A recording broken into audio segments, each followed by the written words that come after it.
L'année 2019 est officiellement terminée. Vous avez eu quelques débats pour vous parler un petit peu de la saison de Federer, Djokovic et Nadal.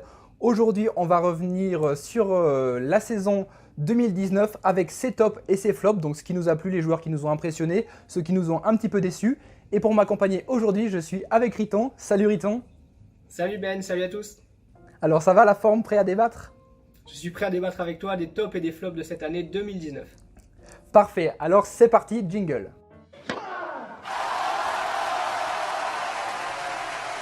Donc pour commencer, tout de suite, on va revenir un petit peu sur les sondages qu'on vous a mis un petit peu sur les réseaux sociaux, notamment sur Twitter et sur YouTube. On va commencer par les tops du côté masculin. Donc en majorité, vous avez été plutôt d'accord pour dire que c'était Medvedev qui vous avait le plus impressionné cette année. Alors je te lance Riton sur le joueur russe. Qu'est-ce que tu as pensé un petit peu de sa saison ? Ouais, tout à fait. Je suis d'accord globalement avec les sondages. Petit rappel sur l'année du Russe. Il était 16e mondial en janvier. Il finit l'année 5e avec un pic à 4e mondial, son meilleur classement en carrière. Au total, il a fait 80 matchs cette saison, 59 victoires, 21 défaites, c'est-à-dire 74% de matchs gagnés, dont par exemple Djokovic 2 fois, Wawrinka, Zverev, Tsitsipas 2 fois. Pour le Russe, c'est 9 finales et 4 titres à Sofia, Saint-Pétersbourg et le gain de ses 2 premiers Master 1000 à Cincinnati et Shanghai.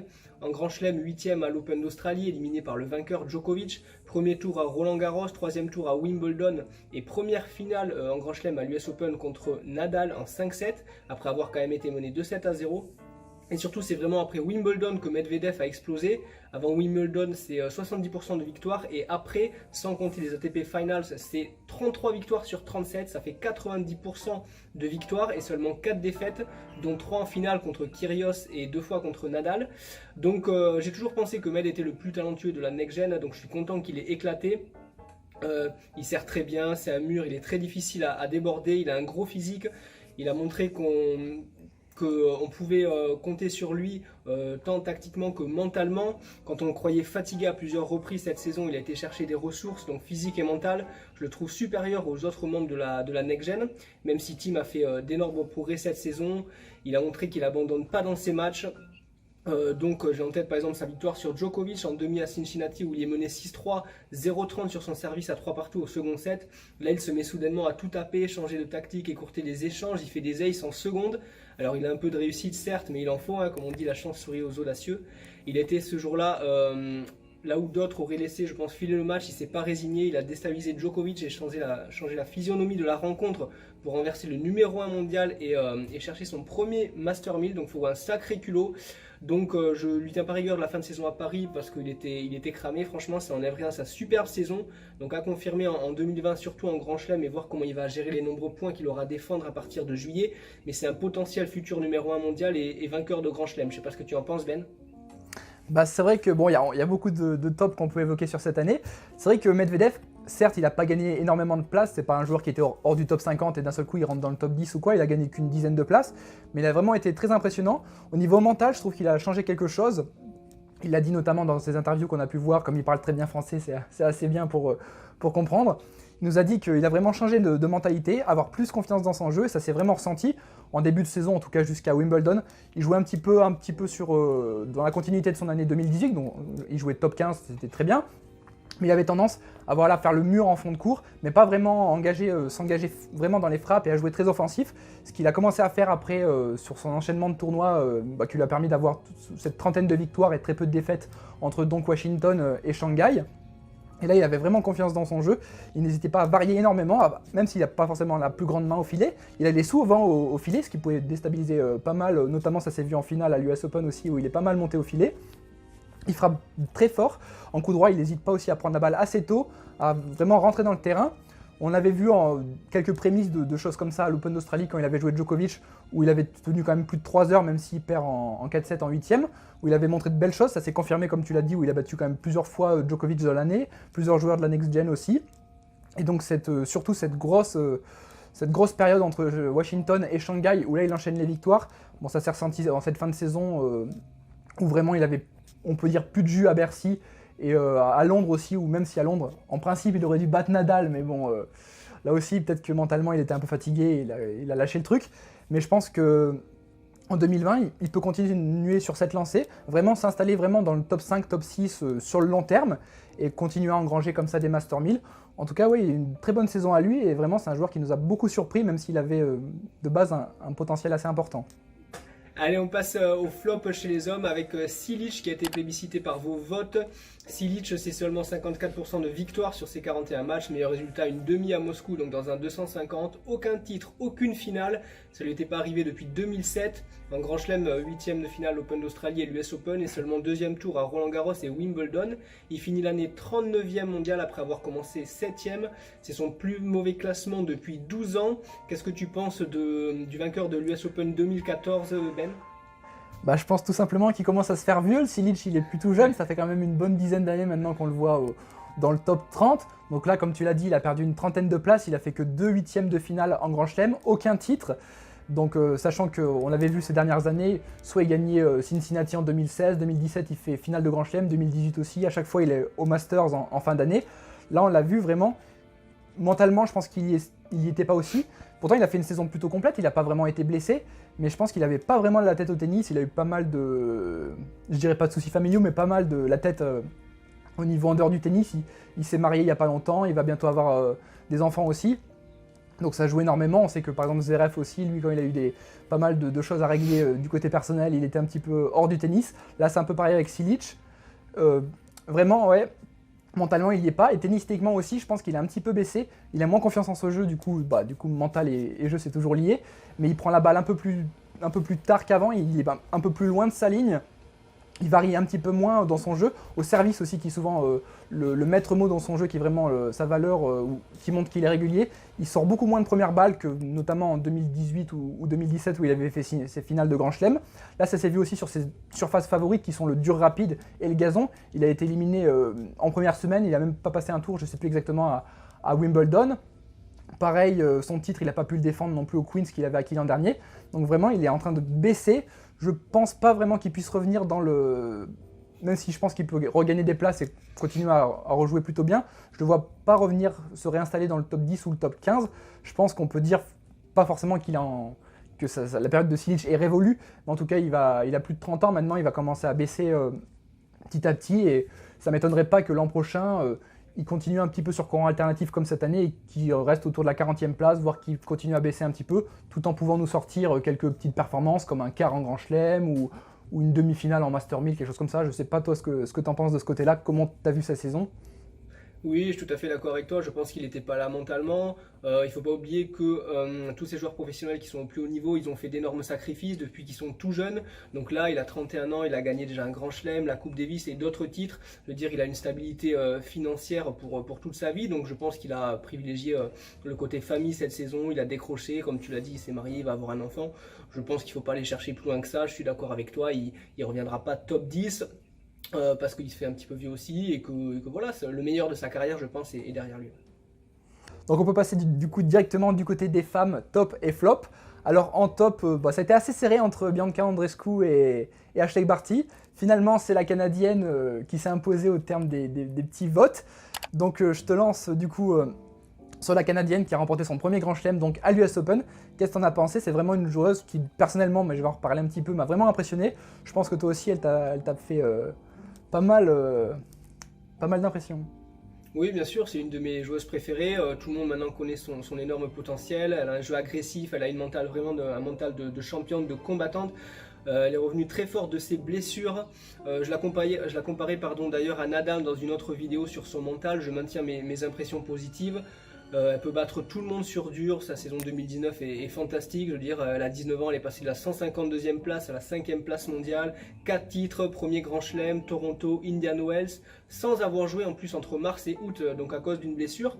Elle finit la saison avec 87% de victoires sur ses 55 matchs et des victoires sur Svitolina, Pliskova et Serena Williams.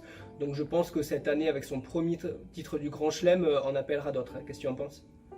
Bah exactement, notamment que elle a gagné en plus de son Grand Chelem deux Master 1000, enfin l'équivalent, les mandatories à Indian Wells et Toronto.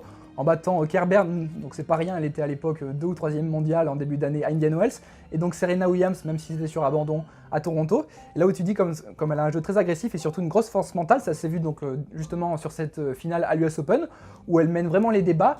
Au deuxième set, elle double break Serena Williams, et là, avec poussée par le public, l'américaine revient, elle commence à rejouer mieux. Donc là, il y avait toutes les chances quasiment pour que la canadienne, pour sa première finale de Grand Chelem à seulement 19 ans, elle commence à perdre un petit peu son jeu, à être rattrapée par la pression, par tous les événements. Et finalement, elle remet un coup d'accélérateur, et ce qui montre vraiment qu'elle a un potentiel mental énorme, un petit peu comme Nadal. Je pense aussi que on avait parlé de faire les rapprochements entre Andescu et Nadal au niveau de la combativité, au niveau du mental.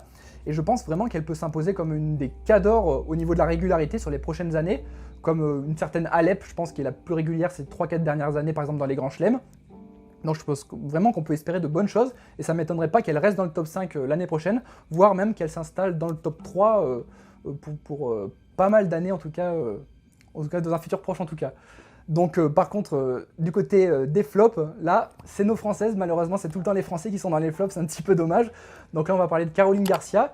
On exclura cette Fed Cup qu'elle a gagnée avec Mladenovic, qui a un petit peu sauvé sa saison il y a quelques semaines, mais mine de rien, elle fait une très mauvaise saison, un petit peu dans la continuité de 2018. On sent que quand elle a été 4e mondiale à la fin il y a à peu près 2 ans, c'était vraiment que transitoire. Elle avait enchaîné pas mal de victoires, elle était sur une période, elle surfait sur une confiance vraiment acquise avec ses victoires. Mais là, elle n'a pas dépassé le 3e tour dans aucun grand chelem de l'année. Et on voit qu'elle a une attitude souvent négative, que ce soit avec ses coachs, avec son entourage. Elle est souvent entre deux eaux, elle ne sait pas comment vraiment aller de l'avant, ça se rejoint sur son jeu où elle est moins agressive, elle se laisse souvent dicter dans les échanges par son adversaire. Et donc là, ça se voit, elle a perdu une vingtaine de places. Bon, certes, j'avais dit qu'elle était 4e, elle avait déjà perdu une vingtaine de places l'an dernier. Là, elle repère une vingtaine de places pour sortir du top 40. Donc vraiment, elle est dans une spirale un petit peu négative. Je ne sais pas comment tu verrais, toi, comment elle pourrait inverser la tendance et revenir potentiellement à un niveau, pas forcément top 10, mais en tout cas dans les 20 à 25 premières. Bah, bien sûr, on est déçu en tant que Français de ne pas avoir de leader féminin au sommet du tennis mondial, mais je ne vois pas vraiment Caroline Garcia endosser ce rôle dans les années à venir, parce que bien sûr elle est jeune, elle a le temps de régler ses problèmes, et peut-être prendre du temps un peu pour elle, se changer les idées pour trouver à nouveau du plaisir sur un cours de tennis. Tu l'as parlé, mentalement ça a pêché cette saison. Elle a des stats vraiment un petit peu affligeantes, 27 victoires pour 26 défaites. Pour moi, la Fed Cup, tu l'as dit, faut l'oublier parce que c'est pas elle qui a brillé, c'est Mladenovic. D'ailleurs, c'est Mladenovic qui prend la place de numéro 1 française. Donc bien sûr, plus qu'une saison décevante, pour moi c'est un retour à la normale pour Caro Garcia. Elle a produit oui, du beau tennis pendant 2 ans et atteint son meilleur classement, mais je pense que sa place est aux alentours, voilà, entre la 30e et la 50e place. Donc je vois pas comment elle pourrait revenir dans le top 20, top 10 dans les années à venir. J'espère me tromper, avoir des bonnes surprises, mais ça passe peut-être par un changement. Ça a été beaucoup dit dans les commentaires, beaucoup sur internet, peut-être un changement d'entraîneur, peut-être un changement de staff, mais on a vu que c'était pas toujours la solution. Il y a certaines joueuses qui ont changé pour qui ça a réussi, d'autres qui sont revenus à leur entraîneur d'antan, comme par exemple Alep, pour qui ça fonctionne mieux quand c'était l'entraîneur historique. Donc c'est un cas un petit peu épineux, un petit peu compliqué, mais je lui souhaite bien sûr de rebondir. Donc voilà, Garcia c'est principalement notre flop et le flop que vous avez aussi élu dans les sondages. Est-ce que tu aurais aussi un flop un petit peu plus personnel à nous évoquer de ton côté ? Un flop au niveau des... Un flop des et un top, mais on va commencer par les flops du coup. Là. Allez, on commence par les flops. Pour moi, on commence en premier par les dames. Si j'avais à citer quelques noms, je dirais bien sûr Muguruza, Kerber, qui sont les anciennes quand même vainqueurs de Grand Chelem et qui sont pour moi un peu moins au niveau. Muguruza qui continue sa descente au classement, elle est 35e maintenant. Et je pourrais parler aussi de Svitolina. Alors elle fait une bonne saison quand même puisqu'elle est toujours top 10, elle est très régulière, j'en ai parlé dans une autre vidéo. Mais si on fait le bilan comptable de sa saison, c'est une seule finale perdue. Donc certes une finale au WTA Final c'est quand même important, mais perdue. Et aucun titre en 2019, ça lui était pas arrivé depuis 2011. Et puis je pourrais parler sinon de Madison Keys qui est pourtant très jeune et qui nous a déçus encore cette saison. Et ton flop côté femme, Ben ? Alors je mettrais, même si tu dis Madison Keys, je la mettrais quand même top parce qu'elle a quand même remporté un Master 1000 cet été sur 6 mois américains, donc ça reste pas rien malgré tout, même si c'est vrai que dans les grands chelems, on l'avait vu avec sa finale il y a 2 ans à l'US Open, c'est vrai qu'on pouvait s'attendre à mieux, mais bon, on va dire que c'est un demi-flop en tout cas pour moi. Le vrai flop que je retiens surtout, c'est Kerber, Angélique Kerber, l'allemande, qui a quand même démarré l'année dauphine finalement du classement, à la 2e place mondiale, et qui là termine 20e, donc 20e, bon vous allez me dire c'est pas catastrophique non plus, mais pourtant elle avait plutôt à peu près démarré la saison correctement, elle fait un 8e en Australie, elle fait une finale donc perdue à Indian Wells face à Andreescu, mais par contre sur le reste de l'année, notamment son titre acquis l'an dernier à Wimbledon, elle n'a pas su le défendre, elle n'a jamais dépassé le 3e tour dans les 3 autres grands chelems qui ont suivi dans l'année, donc pour moi c'est un flop cette année. Après, vous allez me dire, en 2016, elle finit l'année numéro 1 mondiale avec 2 grands chelems. 2017, elle redescend un peu. 2018, elle revient de 2e mondiale avec ce titre à Wimbledon. 2019, elle redescend. Donc on peut peut-être se dire qu'en 2020, elle va recommencer un petit peu ses montagnes russes et nous regagner un grand chelem. Pourquoi pas Roland Garros pour que ça fasse un petit peu les 4, même si ça paraît peu probable. En tout cas, ouais, petit flop de ma part sur ce coup-là. On espère qu'elle reviendra parce que c'est une joueuse qui a quand même un physique assez impressionnant, qui court énormément sur toutes les balles. Elle a vraiment une caisse assez impressionnante, donc pourquoi pas la revoir en 2020. Et pour mes petits tops de ce côté-là par contre, je vais commencer par l'américaine Cory Goff, Coco Gauff, qui a impressionné je pense à peu près tout le monde cette année, en tout cas à partir de Wimbledon. Si vous vous rendez bien compte, elle a commencé la saison à la 875e place mondiale, c'est un truc de fou, sachant que 875e, enfin presque tout le monde peut être 875e, j'ai envie de dire, mais en tout cas, elle finit l'année à la 69e place mondiale, son meilleur classement quasiment, donc elle est dans les 100 premières joueuses mondiales, et surtout c'est ce 8e de finale à Wimbledon qui a vraiment fait exploser sa popularité, avec notamment une victoire sur Venus Williams, quand même, qui avait gagné 5 fois Wimbledon, bon même si là, elle commence à se faire un petit peu vieille. Et surtout, elle a gagné son premier titre, le tout premier titre de sa carrière à Linz en fin d'année, sachant qu'elle avait été lucky loser puisqu'elle avait commencé par les qualifications, elle avait échoué aux qualifications, repêché ensuite, elle sort la tête de série numéro 1 Kiki Bertens et elle s'impose en finale contre Ostapenko il me semble, enfin vous pourrez me redire en commentaire si je me trompe. Donc là aussi elle a vraiment, ça montre vraiment qu'elle a un mental vraiment de championne, vraiment qu'elle sent vraiment bien la balle dans ses coups, elle est très agressive, et pour son jeune âge, on rappelle qu'elle a à peine 16 ans, c'est tout simplement impressionnant, donc pour moi ce sera mon principal top de l'année, et si je devais en retenir 2 rapidement, ce serait Bencic, la Suissesse, qui a commencé l'année 54e et qui est là et dans le top 10 à la 8e place mondiale, demi-finaliste à l'US Open, demi-finaliste au Masters, et surtout elle a acquis quasiment le plus gros titre de sa carrière, même si elle avait gagné déjà l'équivalent d'un Master 1000, en début d'année à Dubaï. Donc là, c'est une joueuse qui vraiment on commence à connaître, puisque elle est finalement assez jeune, je crois qu'elle a 22-23 ans, mais ça fait quand même 4-5 ans qu'on la voit sur le circuit, parce qu'elle avait commencé déjà très jeune.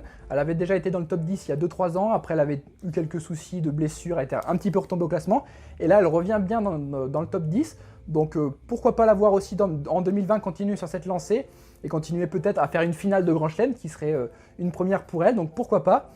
Et le gros... pas flop mais top par contre, et là c'est vraiment un top aussi on peut dire, c'est Ashley Barty, bien sûr la numéro 1 mondiale australienne, qui a commencé 15e mondiale et qui finit donc au sommet du classement mondial cette année, avec en point d'orgue ce titre à Roland Garros, et donc cette victoire aussi au Masters. Donc là joueuse aussi tout en variation, avec un très beau jeu qui n'hésite pas à aller à la volée de temps en temps, avec un très beau slice aussi au niveau de son revers. Elle a vraiment une belle mentalité aussi, et je pense que c'est un petit peu comme Alep, ça peut être une joueuse qu'on peut voir vraiment dans les 3-4 premières mondiales pendant les 3-4 années à venir, parce que je pense qu'elle a vraiment toutes les capacités mentales et tennistiques pour rester au plus haut niveau, je pense, contrairement par exemple à une Osaka qui, on l'a vu, fait un petit peu les montagnes russes, on l'a vu en début d'année, elle gagne cet Open d'Australie, et finalement elle fait pas grand chose le reste de la saison, donc là ce sera un demi-flop, je ne l'ai pas vraiment inclus dans le classement. Mais en tout cas, toi je sais pas ce que t'en penses, Riton, si tu es plutôt d'accord avec moi, ou si tu rajouterais aussi des joueuses dans tes tops. Je suis tout à fait d'accord avec toi, j'avais placé bien sûr à la première place de mon top féminin Barty et Andreescu. J'avais mis en deuxième Alep et Osaka, elles remportent quand même chacune un grand chelem. On connaît la saison un petit peu compliquée d'Osaka, mais je ne peux pas la mettre dans les flops parce qu'elle a gagné quand même un grand chelem. Ouais. Et puis je pense qu'elle saura rebondir, et surtout elle a fait quand même une fin de saison assez intéressante. J'avais mis Bencic également, et je rajouterai la jeunesse, je rajouterai Anisimova, à 18 ans elle finit 24e alors qu'elle avait commencé 96e, 8e de finale Open d'Australie, surtout demi-finale à Roland Garros, elle est en pleine progression, pour moi ça sera une future top 10. Et j'avais mis également Diana Yastremka, l'Ukrainienne, 19 ans, qui a gagné 36 places cette saison. Elle finit aux portes du top 20 avec un 8e de finale à Wimbledon. C'est une saison donc quand même réussie et très encourageante. Donc dans l'ensemble, j'étais d'accord avec toi, et je mets prime à la jeunesse pour mon top chez les dames. D'accord, parfait. Donc on va finir du côté les hommes où il y a pas mal de choses à dire. Donc là je vais te laisser commencer soit par les flops, soit par les tops, c'est comme tu veux. Parce que là je pense qu'il y en a peut-être encore un peu plus à dire parce qu'il y a eu pas mal de changements.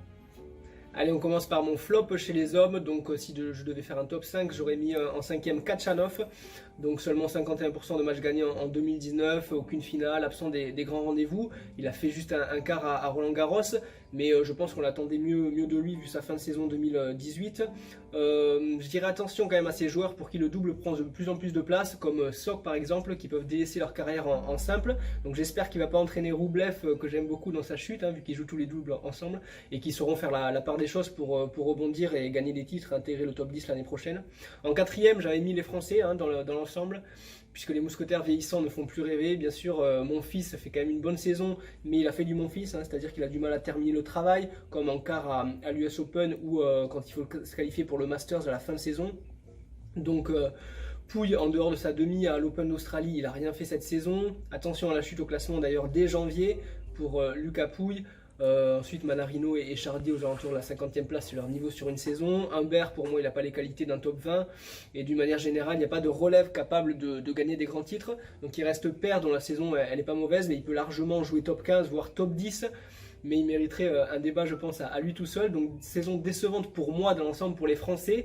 En troisième, j'avais mis Silic, on l'a longuement évoqué. En deuxième, Alexander Zverev. Et en premier, Koric, qui les deux ne confirment pas et ont subi quelques blessures pour Koric, mais surtout une saison décevante pour les deux. Je ne sais pas ce que tu en penses pour ton flop, Ben. Bah, je suis plutôt d'accord aussi. Je tempérerais peut-être un peu plus du côté français ce que tu dis. C'est vrai que nos Français, enfin en tout cas on avait tellement l'habitude de les voir dans les top 20 avec ces 4 mousquetaires qui depuis 10 ans ont fait quand même de très bonnes performances. Là on a tendance à les bâcher un peu parce qu'ils sont vieux et parce qu'ils font plus rien. Alors finalement ça paraît assez normal. Je tempérerais du coup aussi parce que mon fils, certes il n'a pas réussi à gagner son match contre Berrettini à l'US Open, mais ça reste un quart de finale. Et finalement, ça reste le joueur qui va finir aux portes du top 10 ou 10e, je ne sais plus exactement. En tout cas, il était sorti du top 40 en début d'année. Il a fait donc des titres assez importants. Il a été assez régulier sur l'ensemble de la saison, même s'il manque le Masters pour finir en beauté cette saison. Pareil pour Benoît Paire, qui a fait une saison plutôt solide. Il a gagné des titres, notamment à Lyon contre Aliassime en finale. Il était globalement assez solide. Il est autour de la 25e place mondiale là aussi. Donc certes, il ne sera jamais en finale de Grand Chelem, il ne sera jamais dans le top 5, voire même le top 10. Mais globalement, ça reste assez régulier. Donc globalement, une bonne saison de sa part. Donc c'est pour ça que je serai un petit peu mi-figue, mi-raisin sur ce coup-là. Mais moi, mon gros flop que je vais noter, c'est Kevin Anderson, le Sud-Africain qui a commencé l'année 6e mondiale, demi-finaliste du Masters l'an dernier et finaliste à Wimbledon. Donc là, il était miné par les blessures. C'est vrai que c'est difficile de dire que c'est un flop parce que finalement, il a joué que la moitié de l'année quasiment et qu'il a été blessé une très grosse partie. Il avait pourtant très bien commencé l'année puisqu'il a remporté pour son premier tournoi de l'année un titre. C'était à Pune. On dit d'ailleurs, je sais jamais si on dit Pune, je sais pas trop. En tout cas, il a remporté son premier titre là-bas. Et derrière, sa seule performance a été plus ou moins un quart à Miami où il se fait un peu ridiculiser par Federer. Et surtout, cette élimination quasiment d'entrée à Wimbledon. On sait qu'il a été blessé au coude quasiment toute l'année, c'est ce qui lui a fait chuter au classement. Il sera limite en dehors du top 100 puisqu'actuellement il est 91e mondial. Donc là aussi, c'est vrai qu'on voit que le physique est tellement important dans le tennis. Si le physique ne suit pas, vraiment le classement ne suit pas derrière. Ça s'est vu notamment avec Raonic qui est souvent blessé et qui ne réussit pas à se maintenir dans un bon niveau. Pareil pour Nishikori qui ne reviendra pas avant février apparemment l'année prochaine et qui là a été dans le top 10 et finalement il est même à peu près au-delà du top 15. Donc c'est pareil, des joueurs qui ont pourtant un bon talent mais qui ont le physique qui ne suit pas. Donc là on espère qu'Anderson va pouvoir revenir à un classement qui lui est quand même assez honorable puisque mine de rien ça reste un joueur qui, pour sa grande taille, je le rappelle, 2m03, il se déplace quand même plutôt bien. Un très bon service, un très bon coup droit, même un revers qui est plutôt bien. Enfin, c'est vraiment un joueur assez complet. Donc ce serait un petit peu dommage de le voir sombrer dans les méandres du classement mondial. Et sinon, je suis assez d'accord sur tes flops. Kachanov qui nous fait une saison en demi-teinte. Pareil pour Tchoric. Après sa finale à Shanghai, on pouvait s'attendre l'an dernier à le voir cette année vraiment confirmé. Il a fait un 8e en Australie. Derrière, pas grand-chose, quasiment plus rien. Donc là, il est 29e actuellement, donc ça reste acceptable, mais c'est toujours assez moyen.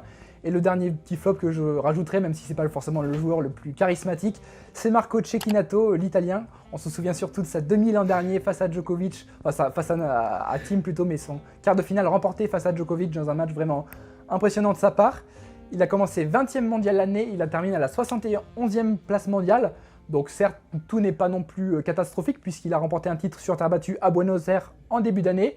Mais derrière, il n'a pas réussi à confirmer, notamment il a eu un gros passage à vide avec énormément d'éliminations au premier tour, après Roland Garros jusqu'à quasiment l'US Open, avec pas mal de défaites. Donc vraiment, je pense que c'est un joueur qu'on reverra, je le vois pas vraiment revenir dans le top 15 ou revenir dans le top 20 vraiment à un niveau décent. Je pense qu'il va osciller entre une bonne performance, il va remonter à les 40e, après il va faire quelques éliminations au premier tour, il va aller 80e.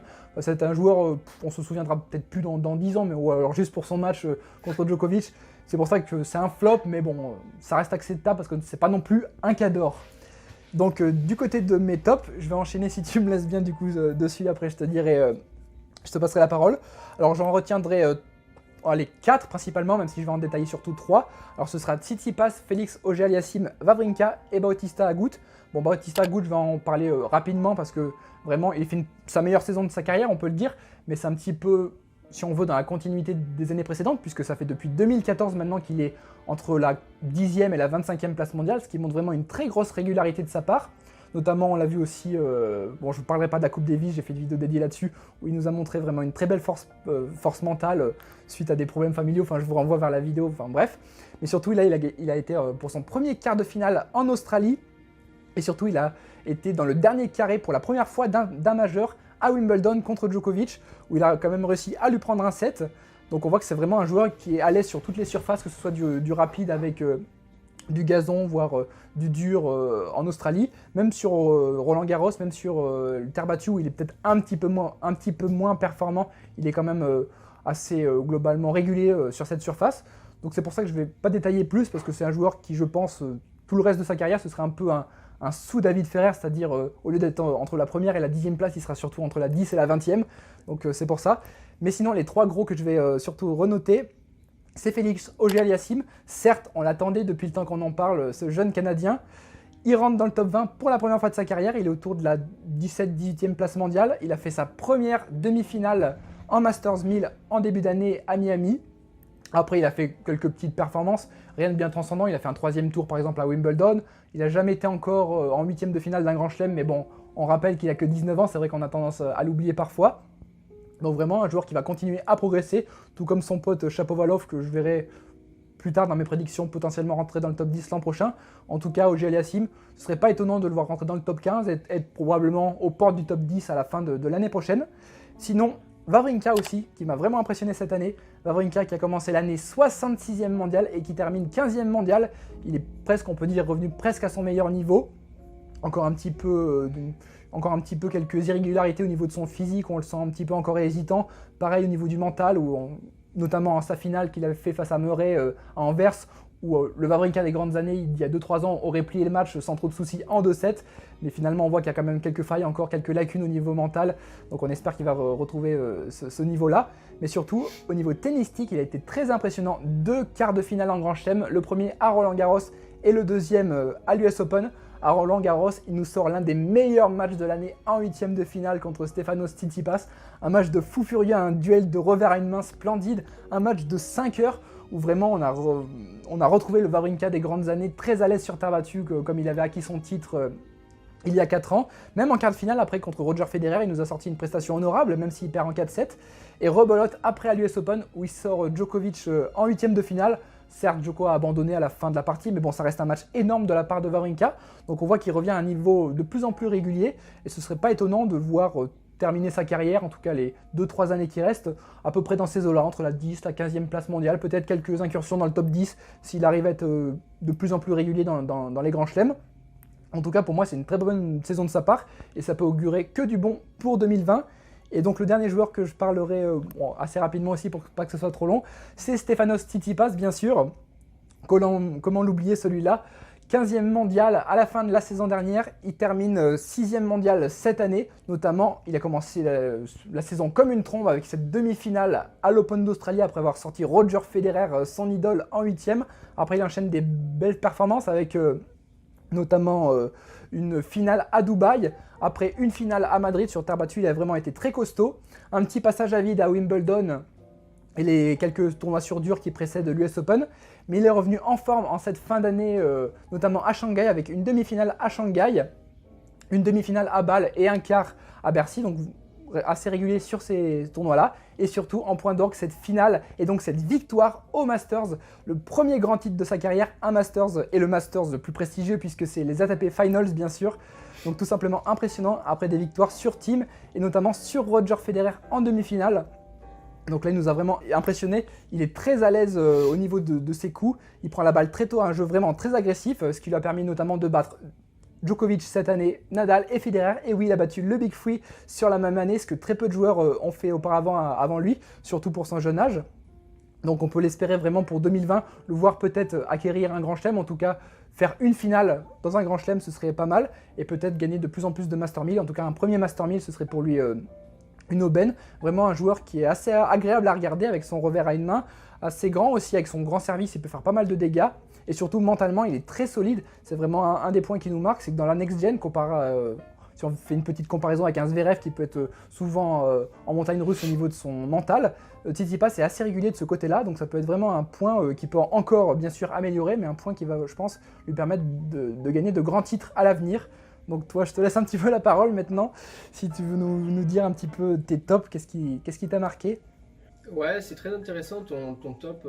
Il y a des choses auxquelles j'avais pas forcément pensé et je te rejoins totalement sur le mental de Tsitsipas, de la même manière que Medvedev et désormais Thiem. Ce sont des joueurs qui vont être très intéressants à suivre pour 2020 et à comparer avec le Big Three. Ça va être super l'année prochaine et ça nous promet de très bonnes rencontres.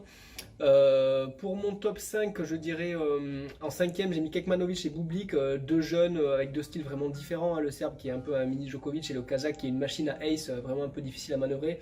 Ils ont gagné 73 et 112 places au classement, donc ce sont deux joueurs à suivre qui peuvent facilement intégrer le top 30, je pense, dès l'année prochaine.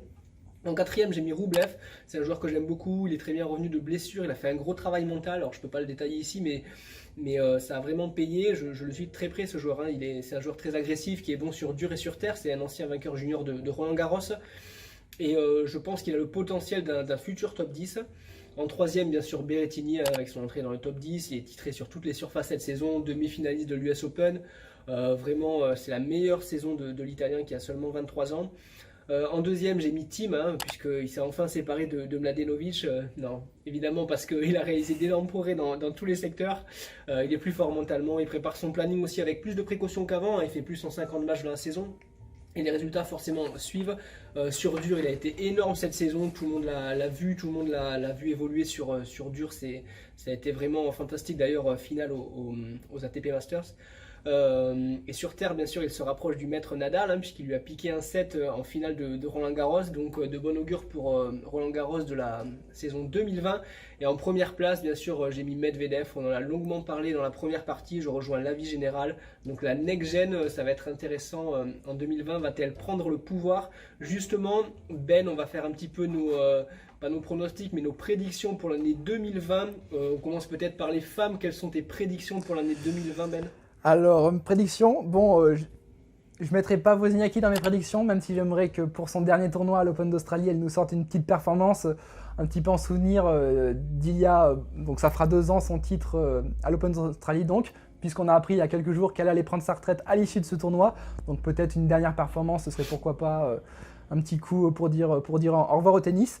Sinon, dans mes pronostics, je dirais Sofia Kenin, la jeune américaine qui est 14e mondiale à l'heure actuelle, qui a fait une très bonne saison, notamment en Grand Chelem cette année. Je la verrais bien, comme elle est très jeune, rentrer dans le top 10, voire peut-être rentrer dans le top 8 et peut-être faire le Masters féminin en fin d'année.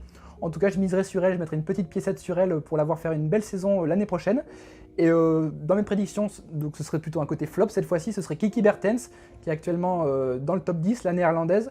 Je la vois sortir du top 30, donc faire une saison, on va dire, assez moyenne, voire même mauvaise carrément.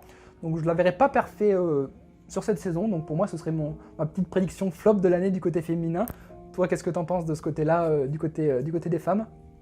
Allez, rapidement, chez les femmes, je vois bien en top un nouveau grand chelem pour Andreescu. Je vois bien les JO pour Osaka. Rappelez que les JO seront à Tokyo. Il y aura une vidéo qui va sortir dans quelques temps qui sera dédiée aux enjeux de 2020.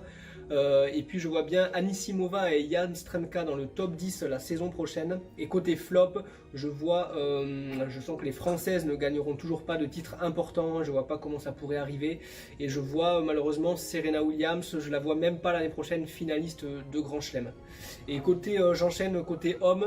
Au niveau de mes tops, de mes prédictions, je dirais un vainqueur inédit au JO. Des nouvelles entrées dans le top 20 de par exemple Rublev, Kekmanovic, Bublik, et pourquoi pas dans le top 10 un Canadien comme Shapovalov, et tu en as parlé Auger Aliassime, même si c'est peut-être un peu tôt pour lui. Et bien sûr Medvedev ou Tsitsipas pour moi finiront l'année top 3, numéro 1, 2 ou 3, pourquoi pas, même si ça sera très dur d'aller chercher les 2 premières places mondiales. Et en flop, je vois la sortie du top 30 de Isner et de Pouille. Quels seront tes top et flop pour les hommes? Alors, en tant que fan de Federer, je me dois de dire un tout petit mot sur mon joueur.